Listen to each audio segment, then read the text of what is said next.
Hello welcome to Ranju's lifestyle. இன்னைக்கு நம்ம பார்க்க போகிறது எப்படி முடி வந்து லாங்காகவும் திக்காகவும் ஒரு முடி வளர்க்குறதுன்னு பார்க்க போகிறோம். அதுக்கு நம்ம எடுத்துக்கூடிய பொருள் நம்ம கிச்சனில் அன்றாட யூஸ் பண்ணக்கூடிய ஒரு பொருள் தாங்க எடுத்திருக்கேன். வெங்காயம் வந்து ஆன்டி ஆக்சிடென்ட்ஸ் அதிகமாக இருக்குது, என்சைம் இருக்குது, ஹைட்ரஜன் பெராக்சைடு இதெல்லாம் வந்து என்ன ஆகுதுன்னா நம்மளோட முடி வளர்ச்சியை வந்து வளர்றதுக்கான தூண்டுதலை வந்து உருவாக்குது. அதுக்கு தான் வந்து நம்ம வெங்காயத்தை எடுத்திருக்கோம். இந்த வெங்காயத்தை வச்சு நம்ம எப்படி சூப்பராக முடி நல்லா நீளமாகவும் திக்காகவும் நல்லா அடர்த்தியாகவும் வளர்க்குறதுன்னு பார்க்கலாம். அதுக்கு நான் எடுத்துக்கூடிய பொருள் தான் பெரிய வெங்காயம். உங்கள் வீட்டில் சின்ன வெங்காயம் இருந்தால் சின்ன வெங்காயமாக எடுத்துக்கலாம், ஒன்றும் பெரிய தப்பு இல்லை. இப்போ நான் இந்த ஒரு வெங்காயத்தை எடுத்துக்கிறேன், இதை நம்ம கட் பண்ணி எடுத்துக்கலாம். இதிலே வந்து 2 ப்ராசஸ் இருக்குது. நான் முதல்ல ஃபர்ஸ்ட் ப்ராசஸ் என்னன்னு சொல்லி முடிச்சிடுறேன். வெங்காயத்தை வந்து நம்ம தோல் உரிச்சிடலாம். நல்ல வெங்காயமாக எடுத்துக்கோங்க. வெங்காயம் வந்து அழுகிருக்கக்கூடாது. வெங்காயத்தை வந்து நம்ம உரிச்சு எடுத்துக்கிட்டோங்க.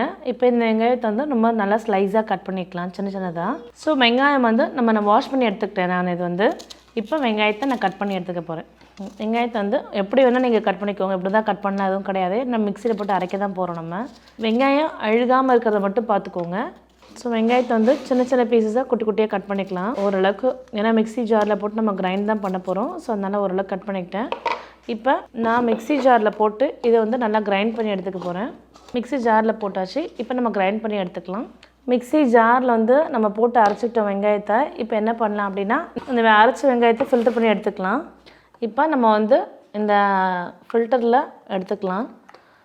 வெங்காயம் அரைக்கும் போது தண்ணி விட்டு அரைங்க, அப்போ தான் நமக்கு வந்து ஜூஸ் கிடைக்கும்.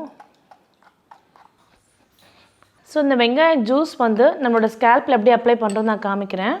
இது வந்து ஒரு ட்ராப் எடுத்துக்கிட்டு நம்மளோட ஸ்கேல்பில் அப்படி அப்ளை பண்ணிவிட்டு circular motion anti circular motion அப்படி மசாஜ் பண்ணுங்கள். மசாஜ் பண்ணிட்டு circular motion anti circular massage பண்ணிவிட்டு 40 மினிட்ஸ் போல் விட்டுடுங்க. 40 மினிட்ஸ் போல் விட்டுட்டு நல்லா ஒரு மைல்டான ஷாம்பு போட்டு வாஷ் பண்ணிவிடுங்க. உங்கள் ஹேர் எப்படி க்ரோத் இம்ப்ரூவ் ஆகுது மட்டும் நீங்கள் சூப்பராக கண் கூட பார்க்கலாம். ஓகே, செகண்ட் ப்ராசஸ் என்ன அப்படின்னு பார்த்தீங்கன்னா, ஒரு 1 லிட்டர் போல் ஒரு ஹாட் வாட்டர் எடுத்துக்கோங்க. நீங்கள் யூஸ்வலாக வந்து இதுவே அப்ளை பண்ணி முடிச்சதுக்கப்புறமே ஷாம்பு போட்டு வாஷ் பண்ணதுக்கப்புறம் செகண்ட் ப்ராசஸ் நான் என்னென்னு சொல்கிறேன், அதை நீங்கள் ஃபாலோ பண்ணிக்கோங்க. செகண்ட் ப்ராசஸ் என்ன அப்படின்னு பார்த்தீங்கன்னா, நீங்கள் வந்து அந்த ஜூஸ் அப்ளை பண்ணிவிட்டு மைல்ட் ஷாம்பு போட்டு வாஷ் பண்ணுறீங்க. ஷாம்பு வாஷ் பண்ணதுக்கப்புறம் ஒரு 1 லிட்டர் போல் சுடு தண்ணி எடுத்துக்கிறேன். இது வந்து நீங்கள் முன்னாடியே ப்ரிப்பேர் பண்ணி வச்சுருங்க. இப்போ இதில் ஒரு 3 டேபிள் ஸ்பூன் அளவுக்கு வெங்காயம் ஜூஸ் போட்டுக்கிறேன். இதை நல்லா கலந்து விட்டுட்டு ஷாம்பு போட்டு நீங்கள் குளித்து முடிச்சதுக்கப்புறம் இது வந்து கூல் ஆகிடும். நீங்கள் பிஃபோராக பண்ணி வைக்கிறதால இது வந்து கூல் ஆகிடும். இந்த தண்ணியில் வாஷ் பண்ணிவிட்டு அதுக்கப்புறம் ப்ளைன் வாட்டரில் வாஷ் பண்ணுங்கள். நல்லா உங்களுக்கு ஹேர் க்ரோத் வந்து நல்லா இம்ப்ரூவ் ஆகிறது சூப்பராக நீங்கள் பார்க்கலாம்.